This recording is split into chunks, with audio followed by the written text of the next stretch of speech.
All right, guys. I hope you are having a great start to your week.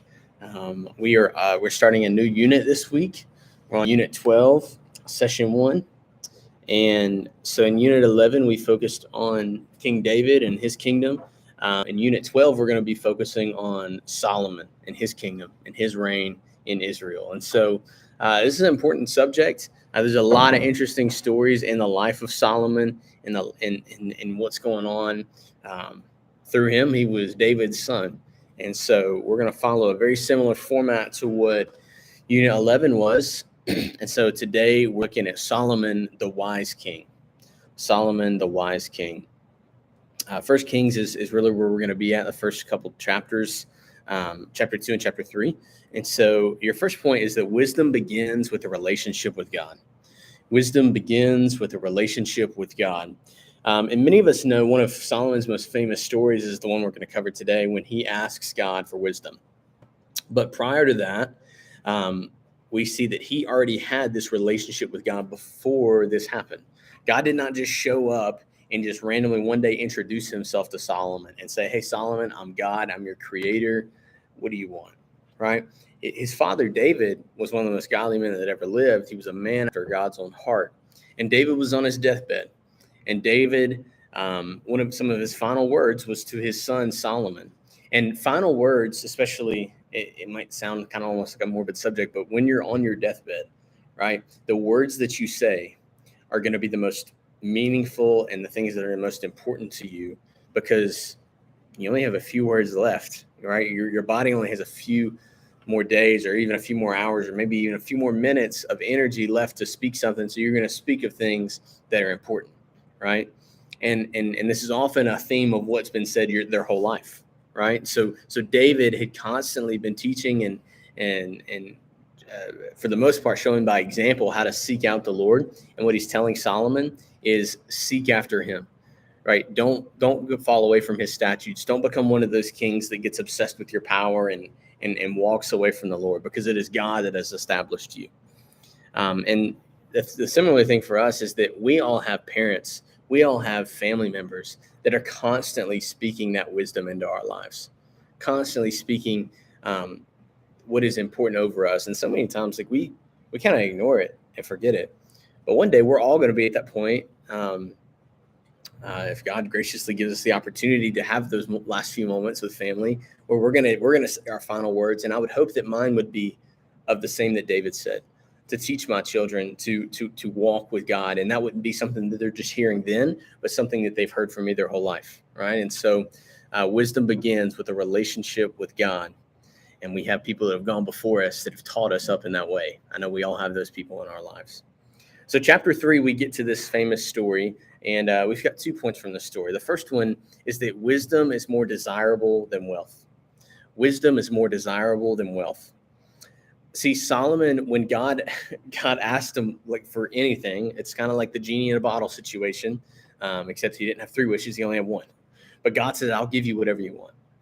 Solomon could have asked for anything that he wanted, and I don't see what Solomon would have asked for that God would have said no to. I mean, he said, "What do you want?" Right?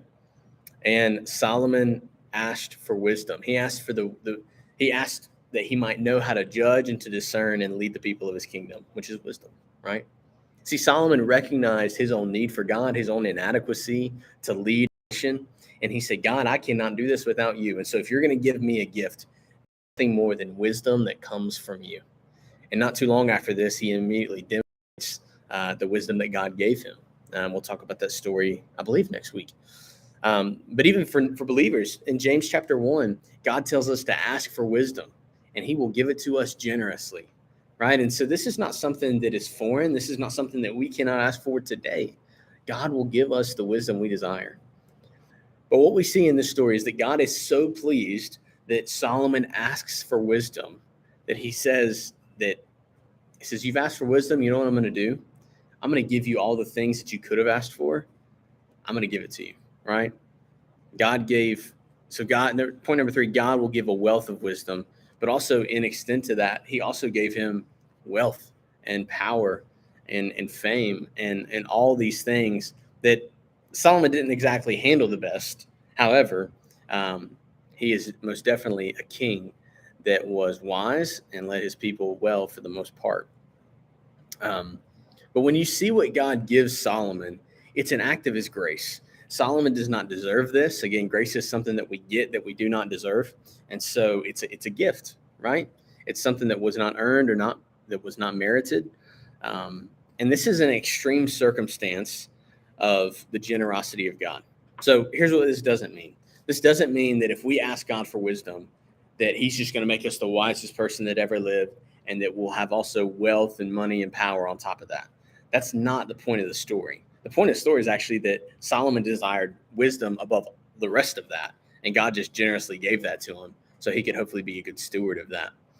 But what we see in Scripture is plenty of examples of extreme circumstances that demonstrate God's goodness or the extent to which God will go, right? So when we ask for wisdom, God's not going to give us, like, we're not going to be the wisest person that ever lived. We're not going to be the wealthiest person that ever lived. Or think about Jonah and his own rebellion. Like, we rebel against God.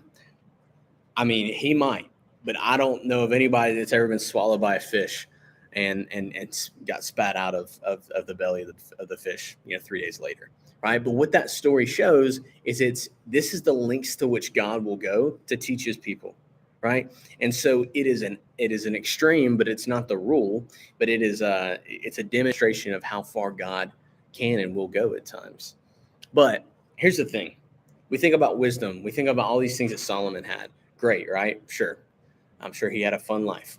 But we've been given something that's so much more precious than that.